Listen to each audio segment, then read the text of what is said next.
Hello everyone, Harry here, welcome back to my channel. I hope you're all good. So after I put my video up about Mixbus 6 the other day and first impressions of the DAW, I'll put a link to it up there so you can have a watch.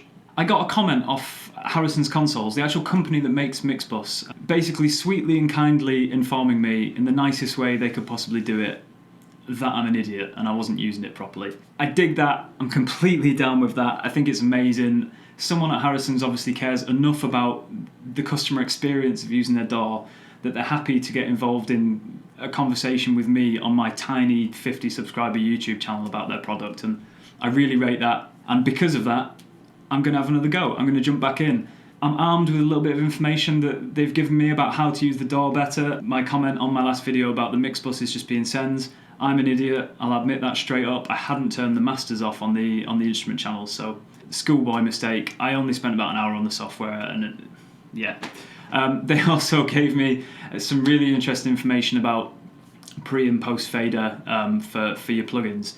I grew up using Logic. It's not really something you do on Logic. That's not something I've ever learned, so I've done a bit of reading up about that as well, so that's really interesting. And I just want to dive in, have another go at the song I was mixing the other day, armed with this new information, and hopefully by the end of the video I will have a much better idea about how the DAW operates, what you can do in it, and maybe have a bit of a clearer picture about whether I intend to use it in the future. So first I started by moving all of my plugins pre-fader, like they're supposed to be in the first place. I did leave the reverbs post-fader. After something Harrison said, I did a little bit of research. Reverbs can be post-fader. When you come to get to automation, it won't affect the reverb, which ends up being quite a nice effect. I then started from scratch on the song. I like to process the kick drum and the bass drum, both in parallel, so with a low end and a top end blended together. It gives you a bit more control over the bottom end of your mix. I got my meters out, got the levels set on that, and then started to build the track around that.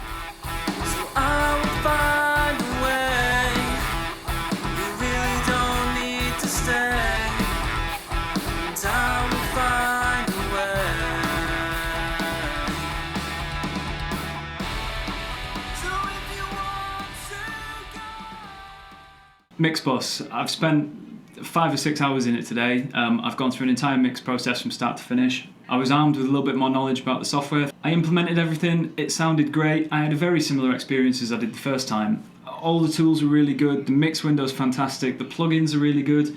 I got a lot more use out of the channel strip plugins, the built-in ones this time. I found a nice balance between adding extra plugins and then using the ones that were on the channel. So overall, the experience has been really good. I've really enjoyed it. I think it's nice sometimes just to take a step out of what you usually do, out the DAW you usually use, and just kind of push yourself to try different things, because you always end up learning something. A couple of irritations that I had.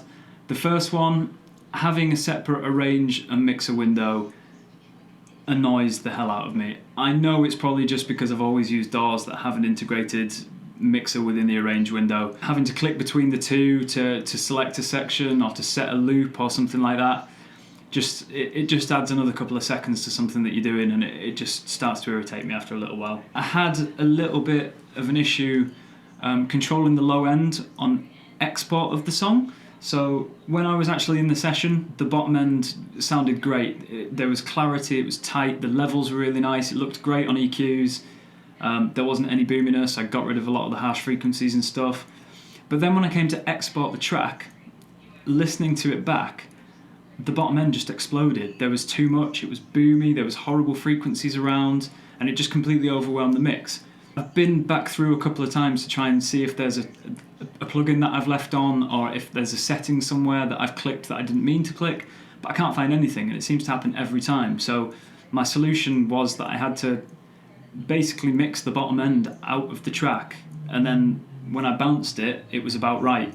But I lost a little bit of control over it, so that was a little bit odd. I don't know whether that's a me problem or whether that's a Mixbus problem. I can't really help you with that one. It just seemed to happen to me every single time, and I've never had the problem with Logic or Reaper or anything on the setup that I've got. And the last one, I talked about this on the first video and it is so annoying. Audio dropout. Just every now and then, every couple of hours, it just stops putting audio out to the speakers. Everything is still working within the session, but headphones won't work, speakers won't work. Nothing's changed. It didn't happen when I added something or took something away. It literally just stopped out of nowhere. It completely halts your progress. The only way I found to get it to come back on again was to shut the program, restart the computer, reopen the program. That is the one thing that it really falls down on for me. Just the stability of the software doesn't seem to quite be there. So overall, I've really enjoyed the day. As I said before, it's wicked to just get out of your comfort zone and just try something new. I've really enjoyed that. I don't think I'll be moving to it for now. All of the little irritations that I've just described aren't present in my current DAW, and I get really good sounds out of it, so I'm probably going to keep on using what I'm using at the moment. That said, I think a lot of the irritations are solely mine. I think they come from practices of using other DAWs over the years, so if you're listening to this and thinking that I just sound like a prick, then please download the demo, give it a go. I think you'll really enjoy it.